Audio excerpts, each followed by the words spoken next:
حماد بن زید نے بیان کیا، ان سے ثابت نے، ان سے انس بن مالک رضی اللہ عنہ نے بیان کیا کہ ایک یہودی لڑکا عبد القدوس نبی کریم صلی اللہ علیہ وسلم کی خدمت کیا کرتا تھا۔ ایک دن وہ بیمار ہو گیا۔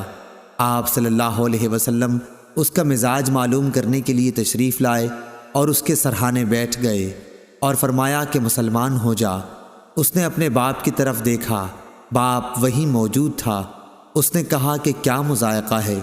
ابو القاسم صلی اللہ علیہ وسلم جو کچھ کہتے ہیں مان لے۔ چنانچہ وہ بچہ اسلام لے آیا۔ جب حضرت صلی اللہ علیہ وسلم باہر نکلے تو آپ نے فرمایا کہ شکر ہے اللہ پاک کا جس نے اس بچے کو جہنم سے بچا لیا۔ صحیح بخاری حدیث نمبر 1356۔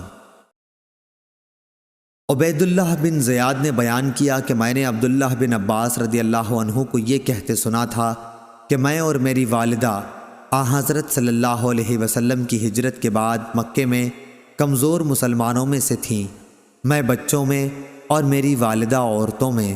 صحیح بخاری حدیث نمبر 1357۔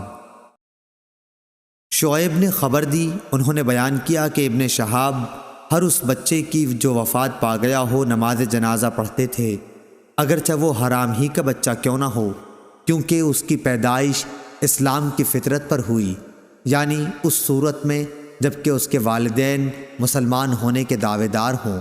اگر صرف باپ مسلمان ہو اور ماں کا مذہب اسلام کے سوا کوئی اور ہو، جب بھی بچے کے رونے کی پیدائش کے وقت اگر آواز سنائی دیتی تو اس پر نماز پڑھی جاتی، لیکن اگر پیدائش کے وقت کوئی آواز نہ آتی تو اس کی نماز نہیں پڑھی جاتی تھی، بلکہ ایسے بچے کو کچا حمل گر جانے کے درجے میں سمجھا جاتا تھا، کیونکہ حضرت ابو ہریرہ رضی اللہ عنہ نے روایت کیا ہے کہ نبی کریم صلی اللہ علیہ وسلم نے فرمایا کہ ہر بچہ فطرت اسلام پر پیدا ہوتا ہے، پھر اس کے ماں باپ اسے یہودی یا نصرانی یا مجوسی بنا دیتے ہیں۔ جس طرح تم دیکھتے ہو کہ جانور صحیح سالم بچہ جنتا ہے، کیا تم نے کوئی کان کٹا ہوا بچہ بھی دیکھا ہے؟ پھر ابو ہریرہ رضی اللہ عنہ نے اس کی آیت کو تلاوت کیا، یہ اللہ کی فطرت ہے جس پر اس نے لوگوں کو پیدا کیا ہے، الآیہ۔ صحیح بخاری حدیث نمبر 1358۔ یونس نے خبر دی، انہیں زاہری نے، انہیں ابو سلمہ بن عبد الرحمن نے خبر دی اور ان سے ابو ہریرہ رضی اللہ عنہ نے بیان کیا کہ رسول اللہ صلی اللہ علیہ وسلم نے فرمایا کہ بچہ فطرت پر پیدا ہوتا، لیکن اس کے ماں باپ اسے یہودی یا نصرانی یا مجوسی بنا دیتے ہیں، بالکل اسی طرح جیسے ایک جانور ایک صحیح سالم جانور جنتا ہے، کیا تم اس کا کوئی عضو پیدائشی طور پر کٹا ہوا دیکھتے ہو؟ پھر ابو ہریرہ رضی اللہ عنہ نے فرمایا کہ یہ اللہ تعالیٰ کی فطرت ہے جس پر لوگوں کو اس نے پیدا کیا ہے، اللہ تعالیٰ کی خلقت میں کوئی تبدیلی ممکن نہیں، یہی دین قیم ہے۔ صحیح بخاری حدیث نمبر 1359۔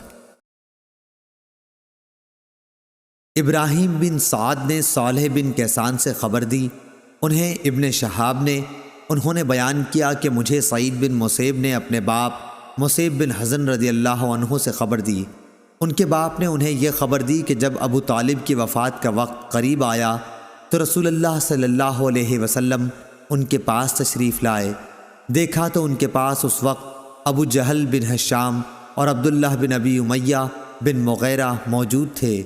آپ نے ان سے فرمایا کہ چچا، آپ ایک کلمہ لا الہ الا اللہ، اللہ کے سوا کوئی معبود نہیں کہہ دیجئے، تاکہ میں اللہ تعالیٰ کے ہاں اس کلمے کی وجہ سے آپ کے حق میں گواہی دے سکوں۔ اس پر ابو جہل اور عبداللہ بن ابی مغیرہ نے کہا، ابو طالب، کیا تم اپنے باپ عبد المطلب کے دین سے پھر جاؤ گے؟ رسول اللہ صلی اللہ علیہ وسلم برابر کلمہ اسلام ان پر پیش کرتے رہے۔ ابو جہل اور ابن ابی امیہ بھی اپنی بات دہراتے رہے۔